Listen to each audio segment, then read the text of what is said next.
ভোটের সরকার চেঞ্জ হয়ে যাওয়ার পর চাষিদের ব্যবসাদারদের মনোবল অনেকটা বেড়ে গেছে যে এই সরকার যদি কিছু করে আমাদের জন্য, যে আলুটা বাইরে যাবে বা অন্যান্য স্টেটে ভর্তুকি দিয়ে যদি পাঠিয়ে দেয় তাহলে আমাদের খুব চাষিদের উপকার হবে। এবং আলুটা বহির বিপণনটা বন্ধ থাকার জন্য আলুর দামটা গত কিছুদিন হলো কম ছিল, আর বহির বিপণনটা যেহেতু চালু হয়ে গেছে আলুর দামটা কিছুটা ঊর্ধ্বমুখী হবার আশা আছে, আমরা এটা আশা রাখছি। মমতা বন্দ্যোপাধ্যায়কে হারিয়ে পশ্চিমবঙ্গের নবম মুখ্যমন্ত্রী হিসেবে আজ কলকাতার ব্রিগেড প্যারেড গ্রাউন্ডে শপথ নিলেন শুভেন্দু অধিকারী। ভারতের প্রধানমন্ত্রী নরেন্দ্র মোদী সহ ভারতীয় জনতা পার্টির সমস্ত শীর্ষ নেতৃত্বদের গৌরবময় উপস্থিতিতে লক্ষ লক্ষ মানুষকে সাক্ষী রেখে ৪৯ বছর পর বাংলায় গঠিত হল ডাবল ইঞ্জিন সরকার। বিগত ১৫ বছরের তৃণমূল গুন্ডারাজের অবসান ঘটল। শিক্ষা থেকে স্বাস্থ্য, চাকরি নিয়োগ থেকে আলুর জগৎ, সমস্ত কিছুতেই দুর্নীতি কাটিয়ে শুরু হোক সততার সহিত শাসন ব্যবস্থা। আশা পশ্চিমবঙ্গবাসীর আলু চাষি এবং ব্যবসায়ীদের আর ভিন্ন রাজ্যে আলু রপ্তানি নিয়ে পড়তে হবে না বাধা বিপত্তির মুখে। নমস্কার, আপনারা দেখছেন ইন্ডিয়া পটেটো নিউজ। আজ আমরা স্টোর আলুর খোঁজ খবর নিতে এসেছি হরিপাল মোকাবেল শ্রী অ্যাগ্রো হিমঘর প্রাইভেট লিমিটেডে। আজকের বিভিন্ন প্রজাতির বিভিন্ন ধরনের আলুর দাম, বন্ডের বাজার দর এবং আলুর অতীত বর্তমান ভবিষ্যৎ নিয়ে কি বলছেন হরিপালে আলু ব্যবসায়ী শ্যামল চক্রবর্তী এবং শ্রী অ্যাগ্রো হিমঘর প্রাইভেট লিমিটেডের ম্যানেজার দেবীপ্রসাদ চট্টোপাধ্যায় সহ অন্যান্য কৃষকেরা, এক্সক্লুসিভলি শুনে নিন। আলুর দুনিয়ার সমস্ত খবর সবার আগে দেখতে চ্যানেলটি সাবস্ক্রাইব করুন এবং ফেসবুক পেজটি ফলো করুন। প্রতিবেদনটি শেয়ার করে দেশ বিদেশের সমস্ত কৃষক ও ব্যবসায়ীদের কাছে পৌঁছে দিন। দাদা নমস্কার। নমস্কার। আপনাকেও নমস্কার। নমস্কার। নামটা যদি একটু বলেন। দেবীপ্রসাদ চট্টোপাধ্যায়, শ্রী অ্যাগ্রো হিমঘর লিমিটেডের ম্যানেজার। আর আপনার নাম? শ্যামল চক্রবর্তী, ক্ষুদ্র আলু ব্যবসায়ী। আচ্ছা, তো আজকে আমাদের পশ্চিমবঙ্গের নবম মুখ্যমন্ত্রী শ্রী শুভেন্দু অধিকারী মহাশয় শপথ নিলেন। আলু ব্যবসায়ী মানে আলুর জগৎ বর্তমানে এতদিন কিরকম ছিল আপনারা জানেন। নতুন মুখ্যমন্ত্রীকে আপনি কি বলবেন? নতুন মুখ্যমন্ত্রী হিসেবে উনি এসেছেন, আলুর জগৎকে উনি উন্নত করবেন এবং সমস্ত বর্ডারনা খোলার ব্যবস্থা করে দিয়েছেন এবং আলুগুলো যাতে বাইরে যায় তার সমস্ত বড় ব্যবস্থাও করবেন উনি প্রতিজ্ঞাবদ্ধ হয়েছেন। আশা করি ওনার সহযোগিতা সমস্ত আলু ব্যবসায়ী এবং সমস্ত চাষি তার উপকৃত হবেন, এই বলে আমার বক্তব্য শেষ করছি। ম্যানেজার বাবু, আপনাদের এই যে শ্রী হিমঘর, তাই তো? শ্রী অ্যাগ্রো হিমঘর, এখানেতে আজকে যে আলু রেডি হচ্ছে আমাদেরকে একটু বলুন যে কোন কোন জাতের? এটা কোন আলু? এটা জ্যোতি আলু। এটা হচ্ছে জ্যোতি আলু। জ্যোতি আলু ছাড়া আর কি কি আলু আজকে রেডি হচ্ছে? আচ্ছা, হিমাঙ্গিনী আলুর মোটামুটি কিরকম কি মার্কেট আছে? হিমাঙ্গিনী বা জ্যোতি? হিমাঙ্গিনী জ্যোতি প্রায় সমান দাম। রেডি ডালা রেডি আলু 460 টাকা দাম আছে আজকে। মানে এটা জ্যোতি আলু, যেটা হচ্ছে 1 নম্বর কোয়ালিটি যে ডালা আলু, এটা দাম হচ্ছে 460 টাকা। 50 কেজি। 1 নম্বর কোয়ালিটি ডালা। এবারে এর থেকে যেটা ধরুন মাঝারি হচ্ছে সেটার কি দাম আছে? মাঝারি মানে জ্যোতির যেটা মাঝারি হচ্ছে, মাঝারির কি দাম আছে? মাঝারি 140 টাকা দাম আছে। আর ক্যাট এবং কাটপিস? কেটের কোনো খদ্দের নেই, কাটপিস 200 টাকা দাম আছে। এটা কি মানে ডালা থেকে এটা হচ্ছে মাঝারি হবে 140 টাকা দাম। 140 টাকা। আর এটা হচ্ছে পুরোটা জ্যোতি, ওটা কি? ওটাও হেমাঙ্গিনী, ওই একই 460 টাকা দাম আছে, একই দাম আছে। এবছরে দাম এখন মোটা হয়ে গেছে আলু, খদ্দের চাইছে। জ্যোতি এবং হেমাঙ্গিনী ছাড়া হরিপালের আপনাদের এই শ্রী অ্যাগ্রো হিমঘর প্রাইভেট লিমিটেডে, যেটা আগে চৌধুরী কোল্ড স্টোরেজ নাম ছিল বোধহয়, এই কোল্ড স্টোরেজে আর কি কি আলু রেডি হচ্ছে জ্যোতি ছাড়া? জ্যোতি এবং আজকে এই আলু কটাই রেডি হচ্ছে, এটাও হেমাঙ্গিনী।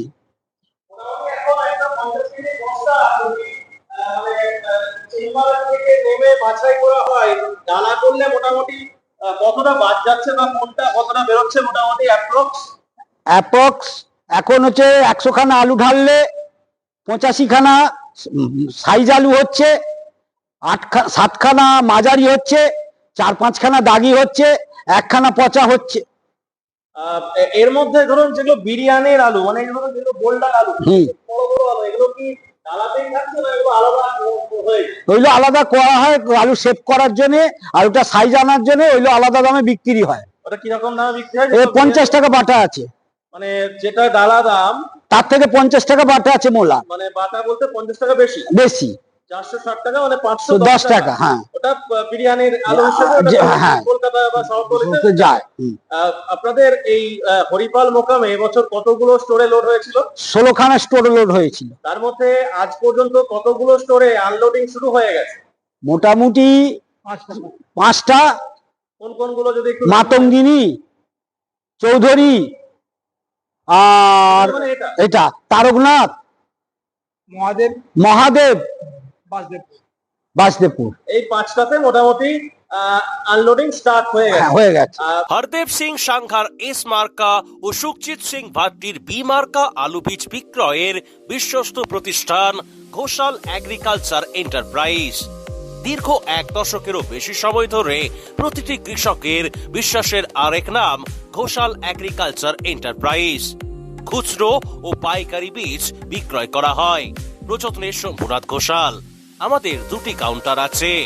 হরদেব সিং সাংঘার এস মার্কা পিওর কাউন্টার ধনিয়াখালী হল স্টেশনের কাছে ঘোষাল মার্বেল সন্নিকট, এবং সুখজিৎ সিং ভাটির বি মার্কা পিওর কাউন্টার বেলমুড়ি হাটতলা, হুগলি। এছাড়াও আমাদের বেলমুড়ি হাটতলার কাউন্টারে মাহিন্দ্রার কলম্বো আলু পাওয়া যায়। Mobile number 9434301523। Original Bhatti S, GS, KF, কেতন, জেএফ, এনএএফ, টিএফ সহ বিভিন্ন নামি দামি উচ্চ ফলনশীল সেরা পাঞ্জাব আলু বীজ মানে তারকেশ্বরের সারদা আলু বীজ ভান্ডার। আইটিসি টেকনিক ও হিমালিনী ও মাহিন্দ্রা কোম্পানির কলম্বা স্পেশাল বীজের সেরা পরিবেশক তারকেশ্বরের সারদা আলু বীজ ভান্ডার। প্রোপাইটার প্রদ্যুৎ কুমার দাস। ঠিকানা টিসি রোড, তারকেশ্বর নতুন bus stand, Hooghly. Phone number 9434011411 অথবা 9933442118। আধুনিক নিত্য নতুন ডিজাইনের সোনা, রূপো, হীরের গয়না কেনার একমাত্র ঠিকানা নিউ পিঙ্কি জুয়েলার্স। এখানে সুদক্ষ কারিগর দ্বারা 22 ক্যারেট HUID হলমার্ক যুক্ত খাঁটি স্বর্ণ অলংকার তৈরি করা হয়। গহনার মজুরিতে রয়েছে বিশেষ ছাড়, তাই দেরি না করে আজই আসুন নিউ পিঙ্কি জুয়েলার্সে। ঠিকানা পুরাব সিনেমাতলা, হুগলি। মোবাইল নাম্বার 8016349465 অথবা 8967006582। চন্দ্রমুখী কাজ হচ্ছে নাকি? এখনো বাড়িতে চন্দ্রমুখী রয়েছে, দামপালু কি রয়েছে। দাম আছে চন্দ্রমুখী? চন্দ্রমুখী 370 থেকে 80 টাকা দাম আছে। কত? চাষির ভাই 370 থেকে 80 টাকা দাম আছে। রেডি দাম? চাষির বাড়ির দাম, এবার বাছাই করে খরচা আলাদা আছে। আচ্ছা, ওটার দামটা কত? বাছাই ওর দাম হয়ে যাবে, আর ওর পরে খরচা আছে 60 টাকা খরচা আছে। 380 মানে ওর সাথে আরো 60 টাকা যোগ হবে। 440 30-40 টাকা হবে। 30-40 এরকম মার্কেটটা আছে। আসবে। আর দাম জ্যোতি আলু আছে নাকি? দাম জ্যোতি আলু আছে, সেগুলো খদ্দের নিতে চাইছে না, ওই জন্য স্টোরের কাজটা করছি। তাহলে বাইরে শুধু কি এখন চন্দ্রমুখীটাই রয়েছে? হ্যাঁ, বাইরে চন্দ্রমুখীটা রয়েছে, এখনো দিন 15 চলবে। চন্দ্রমুখী। হ্যাঁ। আর জ্যোতি বা হিমাঙ্গিনী বা কলম ও খুব সামান্য আছে, কোন কোন জায়গায় অল্প আছে। নায়ের বড় নাই নাই নেই বললেই চলে। হ্যাঁ। তো আজকে ফ্রি বন্ডের কেমন বাজার রয়েছে? আজকে জ্যোতি আলু আমাদের এখানে হরিপালে বিক্রি হচ্ছে মোটামুটি ফ্রি বন্ড 260 টাকা, 70 টাকার ভেতর। খুব ডালা কোয়ালিটি, মানে বাছাই করা আলুটা। 270 টাকা মাথা প্যাকেট। হ্যাঁ। আর জ্যোতি ছাড়া?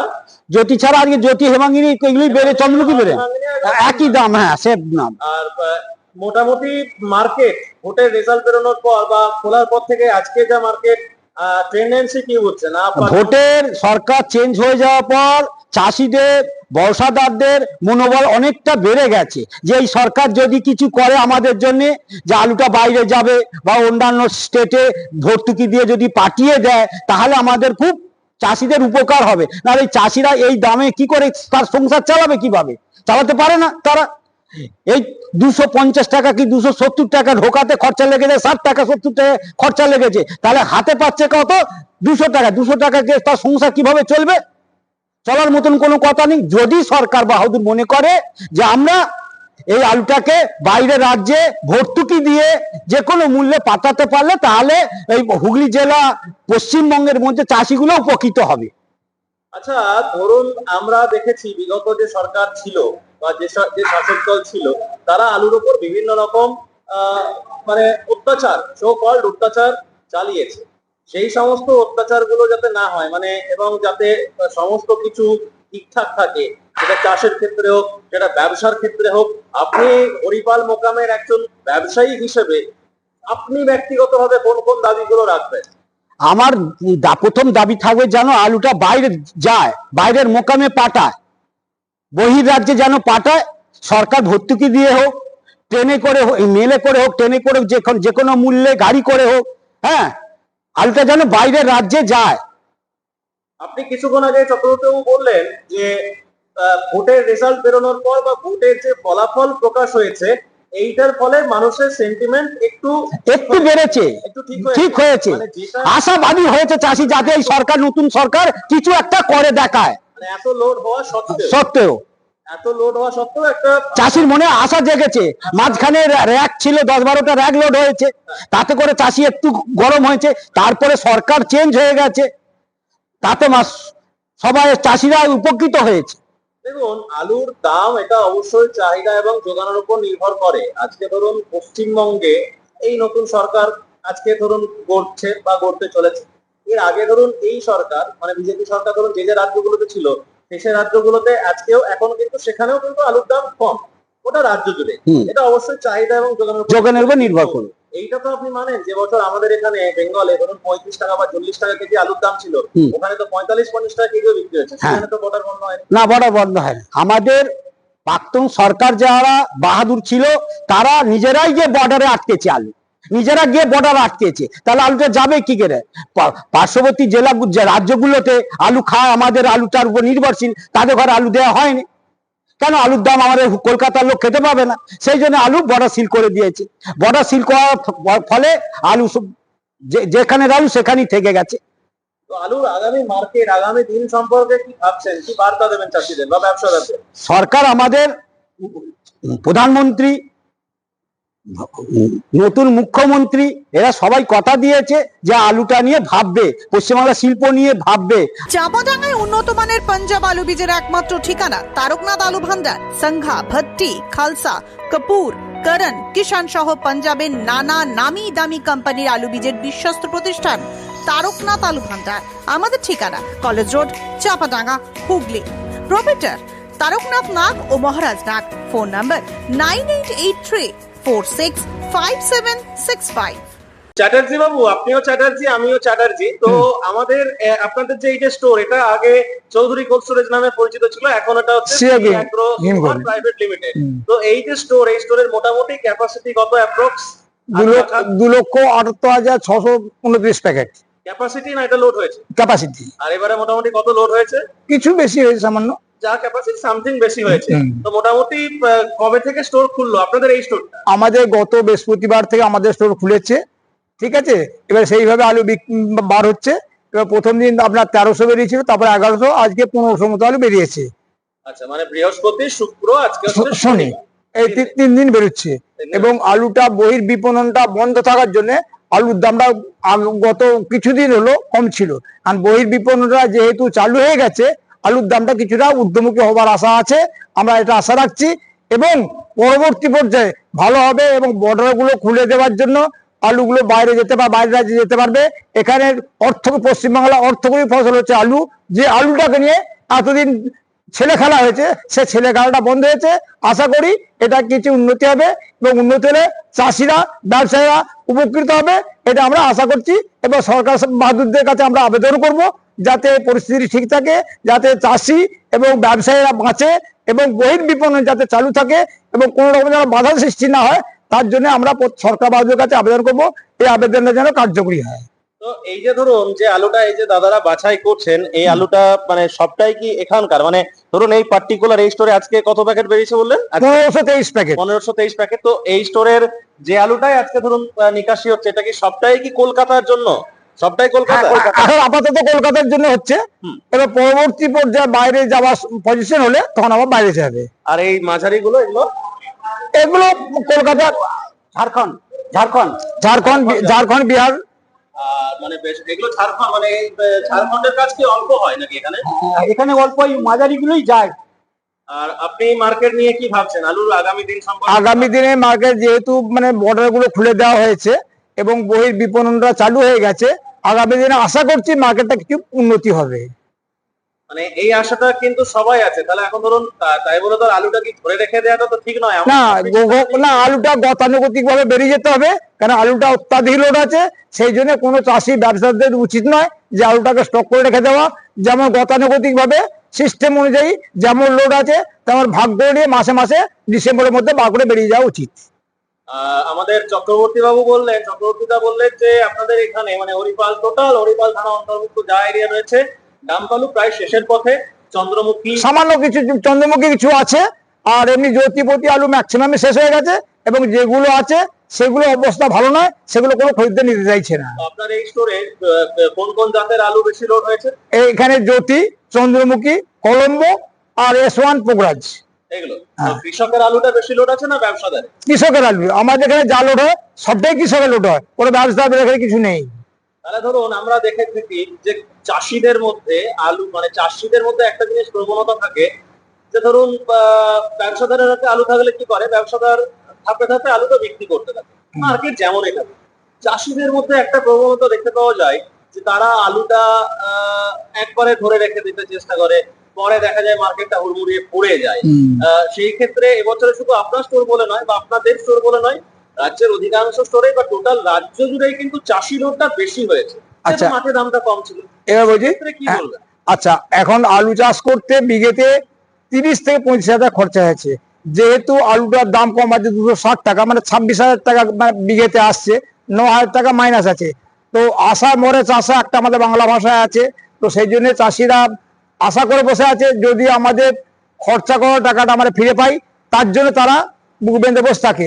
কিন্তু ভাগ্যক্রমে যদি কোনো কারণে ক্ষতি হয়েছে তাহলে তো কিছু করণীয় নেই। তো আমরা প্রত্যেক চাষি ব্যবসাদারদের কাছে বলবো তারা যেন নিয়মিত এবং লোড অনুযায়ী তারা যেন আলুগুলো বার করে বেরিয়ে যায়, সেটা এবং ডিসেম্বরের মধ্যে।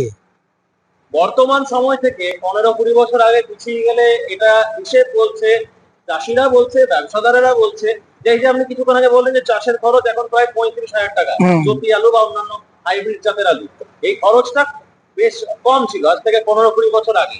বছর যত গড়িয়েছে তত বিভিন্ন রকম কারণে চাষের খরচটাও বেড়েছে। নতুন সরকার প্রতিষ্ঠা হয়েছে, এই সরকার যে রাজ্যে আছে সে রাজ্যে কিন্তু আলুর চাষের খরচটাও কিন্তু কম। আপনি সেক্ষেত্রে সেটা নিয়ে কতটা আশাবাদী? আচ্ছা, এই আমাদের আলু চাষের খরচাটা বাড়ার একমাত্র কারণ সার, ওষুধ এবং আলু বীজ। যে হারে দাম বৃদ্ধি পশ্চিমবাংলা হয়েছিল সেইগুলোর জন্য আলু চাষের খরচাটা অত্যন্ত বেড়ে গেছে। আলু চাষের খরচা এত হওয়া উচিত ছিল না। মানে এটা কি একটু আশাবাদী যে এই যে আপনি বললেন যে সার, বীজ বা ওষুধ, কীটনাশক ওষুধের দামগুলোর দিকে একটু আমাদের রাজ্য সরকার, নতুন রাজ্য সরকার একটু দেখবে এই ব্যাপার? হ্যাঁ, নিশ্চয়ই নিশ্চয়ই ওনারা চিন্তা করবেন। ওনারা সকলের শুভ কামনা করছেন এবং সকলের উপকারের জন্য বেরিয়েছেন। আশা করব উনারা এই ব্যাপারটা লক্ষ্য রাখবেন এবং চাষি ব্যবসাদারদেরকে সহযোগিতা করবেন। তো এই স্টোরেরই একজন শ্রমিক দাদাকে পেয়েছি যিনি একজন চাষিও বটেন। দাদা নমস্কার। নমস্কার। সকলকে নমস্কার। কি নাম আপনার? আমার নাম কৃষ্ণ করলে। আপনি একজন কৃষক, আপনি হ্যাঁ। বললেন যে আপনি আলু নিয়ে কিছু বলতে চান, যদি হ্যাঁ। বলেন একটু কথা হ্যাঁ, বলুন। গত আগের সরকারের নিয়ে তা আগে সরকার এই তো রাস্তায় যাচ্ছি গাড়ি আটকে রেখে দেয়, আলুগুলোকে পচিয়ে দেয়, চাষিগুলোকে শেষ করে দিচ্ছে, গোড়ালি দিয়ে পা দিয়ে মেরে শেষ করছে। সেই নিয়ে কি এরকম করে কি চাষি বাঁচবে না কি করবে? তারা কি চাষিরা বাঁচবে? এদিকে আলুর দাম মানে মার্কেটে সারের দাম এত, কীটনাশক ওষুধের দাম এত, আর এই সব কিছুতে আছে। আর চাষিরা আলু যেমনি বাইরের দিকে নিয়ে যাচ্ছে, কোনো ব্যবসাদার নিয়ে যাচ্ছে, তাদের ঘরে আটকে দিচ্ছে। তারা কোত্থেকে করবে? তারা কি থেকে করবে? তারা কি করে বাজারে দাম বাড়াবে? সবই তো আলুগুলোকে নিয়ে নষ্ট করে দিচ্ছে। আর সেইটা যদি না করা হয় তাহলে কিন্তু কোনোটাতেই কিছু করতে পারবে না। চাষিদের গলায় দড়ি দিয়ে মরতে হবে সবাইকে। আজকে রবীন্দ্র জয়ন্তীর দিন, নতুন সরকার গঠিত হচ্ছে, এই সরকারের কাছে চাষি হিসেবে কি চাইবেন? আমরা চাই যে চাষিরা করে খাবে, চাষিরা চাষ করে খেতে হয়, তাদের জিনিস যেন ভিন্ন রাজ্যে যে সেই সব জিনিস যেন দাম পায়, তারা যেন দাম পায়। একজন ধরুন যিনি যে কোনো জিনিস তৈরি করেন, হ্যাঁ, সে কিন্তু ঠিক করেন যে তার সেই জিনিসটা তিনি কত টাকা দামে বিক্রি করবেন। হ্যাঁ, একটা সরকারের কাছে কি এটা চাইবেন যে একজন চাষি হয়ে যাতে তার উৎপাদিত ফসলের দামটা তিনিই ঠিক করেন? না, কে ঠিক করবে? মানে আপনি চাষি, আমি চাষি হয়ে আমি ঠিক করতে পারবো না। আমি বলছি কি আপনি কি সেটা চাইবেন যে সরকার এই দিকটাতে নজর দেয় যে চাষির উৎপাদিত ফসলের দাম যেন চাষি ঠিক করে যে সে কত টাকা দামে বিক্রি করবে, সেটা আলু হোক বা ধান হোক যে কোনো কিছু? না, এটা জিনিসটা অনেক কিছু ব্যাপারে আছে, যে আমি যে ঠিক করব, আমি ঠিক করলে এটা কোনো জিনিস বেচা কেনা যাবে না। আমি যদি বলি আমার এই দাম আছে, এই দামে আমায় নিতে হবে, তাহলে কি, কিন্তু সে ঘুরে চলে যাবে, আমি নিতে পারবো না। হ্যাঁ, আমি বলছি সেটা হলে না, সেটা না, সমস্ত জিনিসকে বাজারে দাম হলে তবে সে নেবে, আমার কাছ থেকে নেবে। আমি বলছি সেটা হলে কেমন না, হবে? সেটা হলে ভালো হয় না। তাহলে আপনি তো আপনার ফসলের দাম তো আপনি ঠিক করতে পারেন, সেই দায়িত্ব ন্যায্য দেবে দিতে পারবে না, আমি কি বললাম? দেয়, যদি দেয় হ্যাঁ, সেক্ষেত্রে যদি দেয় তো চাষির উপকার হবে। ওইটাই নয় বলছি, হ্যাঁ, যদি সেটা হ্যাঁ, যদি দেয় সেটা চাষির উপকার হবে। কৃষক যদি তার উৎপাদিত ফসলের দাম, সেটা আলু হোক, ধান হোক, তিল হোক, গম হোক, যাই হোক, হ্যাঁ। সেটা নিজে সে যদি ঠিক করে, হ্যাঁ, একটা জিনিসের, কি বলবে সেটা নয়, আপনি উৎপাদন করেছেন আপনি ঠিক করবেন। হ্যাঁ, সেটা করলে আমার যেমন এই এত টাকা খরচা হয়েছে, আমার এই চাই, এর মধ্যে এইটা এত টাকা এলে তবে আমার সংসারটা চলবে, আমার সবাইকে তার পেটটা আছে, পেট সবাই ভরাতে হবে তো। একদমই, আমি ওইটাই বলবো। হ্যাঁ, তাহলে সেরকম ধরে হলে সেটাও হলেও চলবে। সেটাও কতটা আলু রেখেছেন এখনো? আমাদের যেমন খেতে খাই, যেমন যারা আছে হয়তো শর্টে এক দুয়েক আছে। কোন স্টোরে আছে? সব স্টোরি আছে, একটা স্টোরে গেছে হরিপালের ভেতরে। এই অনুষ্ঠানে সম্প্রচারিত সমস্ত বক্তব্য বক্তাদের নিজস্ব ব্যক্তিগত মতামত। এই অনুষ্ঠান বাজারের নির্ধারক নয়। অনুগ্রহ করে ব্যবসায়িক পদক্ষেপের পূর্বে নিজের বিচার বুদ্ধি কাজে লাগিয়ে সিদ্ধান্ত নিন। আলু রাখা বাজারগত ঝুঁকি সাপেক্ষ। আলু রাখার পূর্বে ইন্ডিয়া পটেটো অ্যাপ থেকে বিগত বছরের লোডিং আনলোডিং রিপোর্ট ও তার পরিপ্রেক্ষিতে আলুর দামের ওঠানামা দেখে নিন। আলুর সব খবর এখন একটা অ্যাপেই। আলুর প্রাত্যহিক বাজার দর, আলুর সর্বভারতীয় বাজার দর, আলুর সকালের বাজার দর, লোডিং আনলোডিং রিপোর্ট, বিগত 10 বছরের আলুর তথ্য, সারা ভারতবর্ষের 20,000 আলু চাষী ও ব্যবসায়ীদের তথ্য এখন আপনার হাতের মুঠোয়। প্লে স্টোর থেকে আজই ডাউনলোড করুন India potato market rate app. 2012 সাল থেকে প্রতি মুহূর্তে আপনার সঙ্গে।